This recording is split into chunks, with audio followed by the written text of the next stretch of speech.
Thank you, Patricia, and also Raza and the judges for this incredible honor. I'm truly humbled to be joining such a force of other journalists, Dean, Greg, Kelly, David. It's been wonderful to learn about your work. And again, I'm just so honored to be here. I'd like to introduce myself in my native language first. Jenni Monet, Hinume, Koekwe, Anishinaabe Moda, Hiratsida. My name is Jenni Monet. I'm a tribal citizen of the Pueblo of Laguna, which is a federally recognized Native nation in New Mexico. And I'm also a direct descendant of the Turtle Mountain Chippewa in North Dakota. I've been a career journalist my entire adult life. And in that time of roughly over 20 years, I've always covered the lands and communities that I know well, the ones that I've grown up in, Indian country.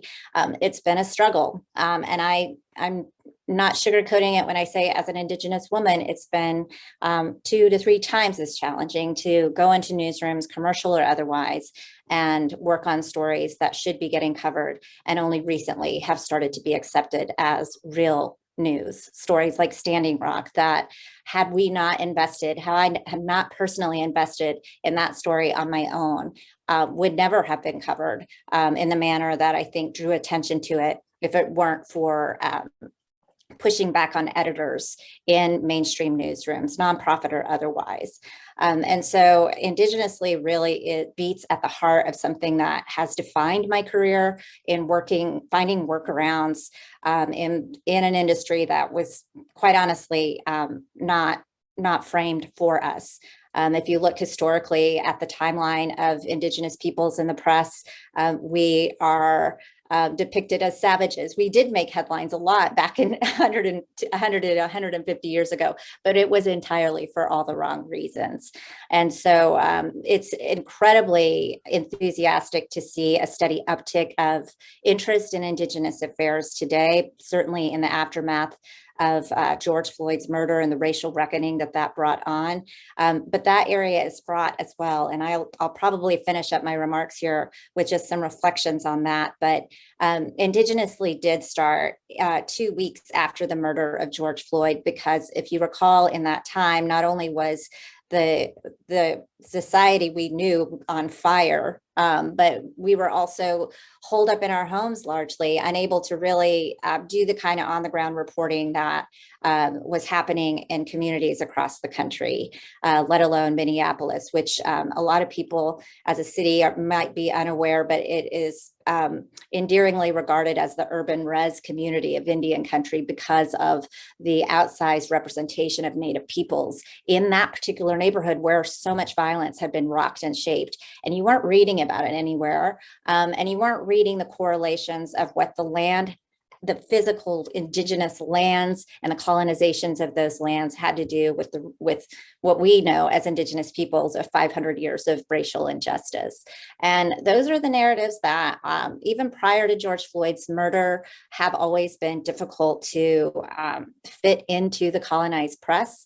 And Indigenously started off as literally a rant, a personal rant for not seeing things that I wanted to see. And that was in June 2020, and 70 some odd newsletters later, it has taken on a life of its own. It's been incredibly cathartic for me, which was not the case, but it has carried me through, I think, some of the most trying times I've lived through as an adult and as a journalist, through the pandemic, through the kind of racial division that has been sowed over the last few years.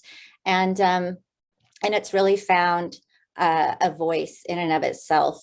Each edition is centered around a certain theme each week that speaks to me of what's happening in the Indigenous world, largely here in the United States, but oftentimes I'll focus in other places of the world. And there's a heavy focus on what's happening with the climate, what I consider to be our biggest emergency. And 2 things are happening in this space. You have an increasing steady interest in climate change right now, and the climate crisis, alongside increasing kind of latching on to the Indigenous narrative. And that's great. Those two parallels go side by side. But there's a lot of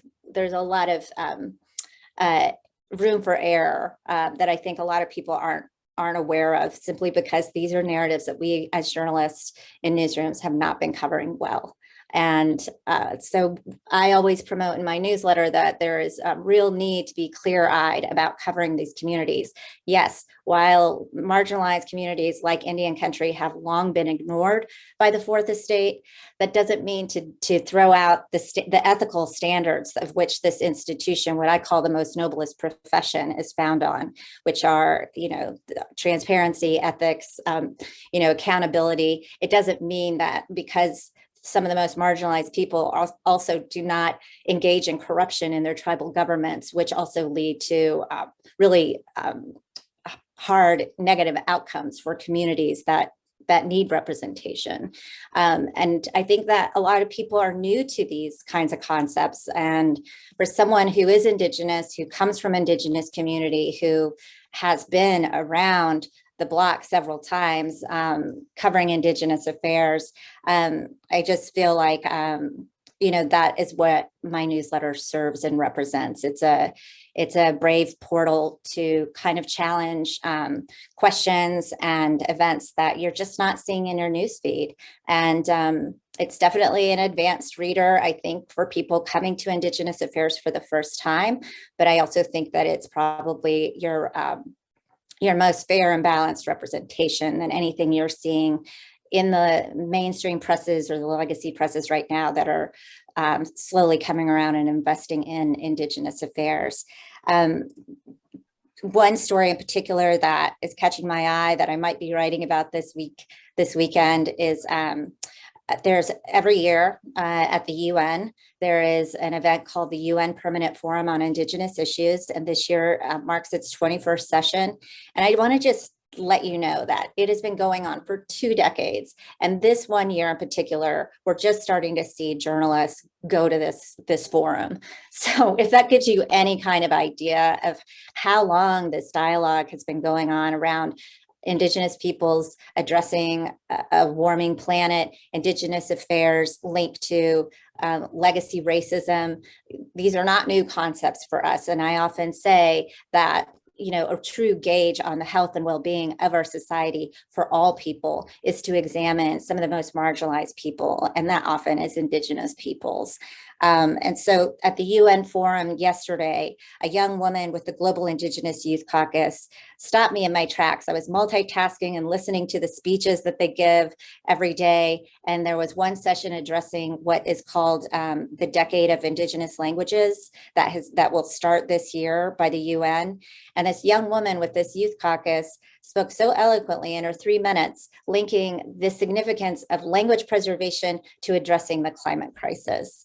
And just to give you those kinds of ways of thinking, ways of knowing that you're not seeing anywhere else. And I'm excited to be able to write about it, because those are the things that, as someone who is and of Indian country, when things like that stop me in my tracks, I think it's interesting. And I think it would be interesting for my readers as well. Some of the stories that I submitted or that got submitted, I didn't submit, but that when nominated, I recommended to submit, were addressing the missing and murdered Indigenous women's crisis, which is a movement that has long legs in Indian country, but has really grown to an outsized movement for many things, but largely looking at a legacy of violence on Indigenous peoples. And it's emblematic of, I think, the kind of journalism that I strive for in Indigenously, in that it doesn't cater to, I think, the blurred lines of activism. I think there's a lot of blurred lines of where activism ends and journalism begins. And in this particular piece, it really asks a lot of the hard questions about questioning the movement and the actual the politics behind it. There were 2 laws passed by President Trump. One of them, both of them are mostly languishing in the Bush or in the Biden administration right now. And, the significance of that is that you have, as in any movements, you have a lot of money that gets made out of these movements, a lot of people who capitalize from these movements, and yet where's the action when it comes to that? And in Indian country, Native people are so used to that, to being kind of used as pawns to capitalize on climate justice movements. We saw that at Standing Rock. And we see that whenever poor people are exploited in this regard. And so I watch closely that movement. Others that you mentioned, Patricia, these stories that I have the privilege now to track where I am based here in Alaska, in Nome, Alaska. I'm about to head on a plane later today up to the North Arctic. And these are stories and places and regions that are hard to get to. And to be quite honest, you're really not seeing any coverage coming out of these communities. There's so much work to do. And I really try to strike a balance in the newsletter by not making it so Alaska heavy, but there's so much relevancy to what's happening up here in Alaska and how it impacts the rest of the world, to be quite honest. And the root foundation, the root causes of a lot of that. What I like about the Alaska narrative is that it's a very modern colonization within our lifetimes that we can actually pinpoint cause and effect that only go a couple of decades back. And that's significant. And that, I think, is something that also people aren't writing about right now. And so, I like what I think it was David had to say about Izzy being blacklisted, and writing some of these stories. And I certainly have felt that impact when I do push back on Indigenous communities that might not appreciate the fact that I'm pushing back maybe on popular notions, but I think I do that fairly, and I think I do that with integrity. And as I told my readers in one of my last dispatches, that this journalism is not a licensed profession. We work off of our integrity. It's all we have, our credibility. And so, my loyalty lies with my readers, and I just want to give every one of them a huge shout out right now for believing in what I produce week by week. I started Indigenously with a pilot audience of 100 people. And today I have thousands of readers join, with an average of about 100 people joining up every week. And it's just amazing. And I wouldn't be producing anything if it weren't for them. And so thank you so much, Delaye.